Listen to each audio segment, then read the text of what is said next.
Nikukaribishe sana mtazamaji wa Manyuzi TV kuendelea kupata habari za kimichezo kutokea hapa. Klabu ya soka ya Young African Sports Club imetoa kipigo kikali hii leo dhidi ya timu ya JKT Tanzania baada ya kuibuka na ushindi wa mabao 5-0 katika mchezo wa ligi kuu Tanzania bara NBC. Mchezo uliochezwa mapema hii leo majira ya saa 10 jioni katika uwanja wa nyumbani wa Young African Sports Club KMC Complex Mwenge jijini Dar es Salaam. Wachezaji waliocheka na nyavu siku ya leo kutokea Young African Sports Club ni pamoja na Mohamed Hussein ambaye ameshinda katika kipindi cha kwanza. Aliweza kufungua kurasa ya kuandika magoli katika klabu hiyo. Mpaka kipindi cha kwanza kinamalizika, Young African Sports Club wanaenda mapumziko wakiwa wanaongoza goli 1. Wanarudi kipindi cha pili, mchezaji Laurindo Aurelio Depu anaiandikia Young African Sports Club goli la pili. Mudathir anaiandikia goli la 3 klabu hiyo ya Young Africans. Prince Dube anaiandikia goli la 4.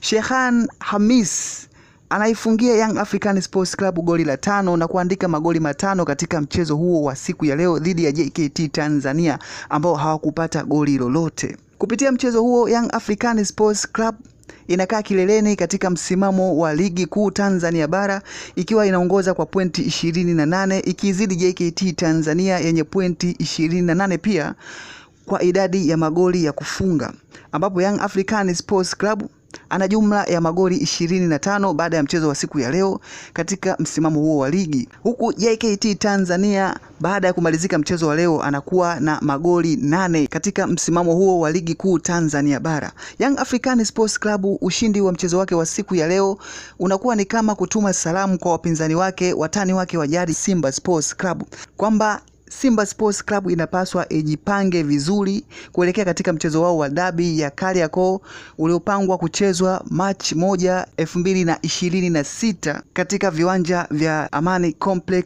Zanzibar. Mchezo utakaopigwa majira ya saa 2:15 usiku katika mchezo wa ligi kuu Tanzania bara NBC, ambapo Young African Sports Club tayari imeshaupachika mchezo huu kuuita ni siku ya Damaro Day. Hii ni Manyuzi TV, nimekupasha mtazamaji kufahamu jinsi gani ligi kuu Tanzania bara katika mchezo wa siku ya leo Young African Sports Club imeweza kuondoka na ushindi wa mabao 5 ikitoa kichapo kikali dhidi ya JKT Tanzania bara. Tukutane tena hapo baadaye kuendelea kupata stories mbalimbali zikihusiana na masuala ya michezo. Usiache kusubscribe, kulike, kushare na kucomment.